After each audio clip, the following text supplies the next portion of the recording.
Latest खबरें पाने के लिए सब्सक्राइब करिए हमारे चैनल को, दबाइए इस घंटी के बटन को, पाएं लेटेस्ट खबरें सबसे पहले।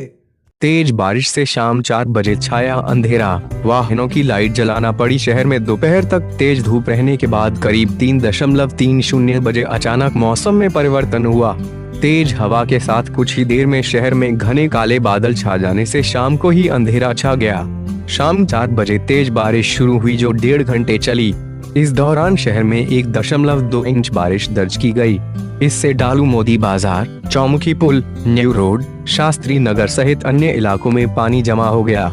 मौसम विज्ञान केंद्र भोपाल के वैज्ञानिक जीडी मिश्रा ने बताया, अभी बंगाल की खाड़ी व अरब सागर से आ रही हवा के कारण बने लोकल सिस्टम के कारण हुई। अभी बंगाल की खाड़ी में कम दबाव का क्षेत्र है। यह सिस्टम 10 जुलाई तक रतलाम पहुंचेगा, तब अच्छी बारिश होगी। जिले में अब तक 8.2 इंच बारिश मानसून में हुई। लेट लतीफी के बावजूद अब तक जिले में 8.2 इंच बारिश हो गई है। यह पिछले साल से 2.3 इंच ज्यादा है। पिछले साल अब तक 5.8 इंच बारिश हुई थी। जिले में सबसे ज्यादा पिपलौदा में 14 इंच, सैलाना में 12.5, रतलाम में 11.9 इंच पानी बरसा।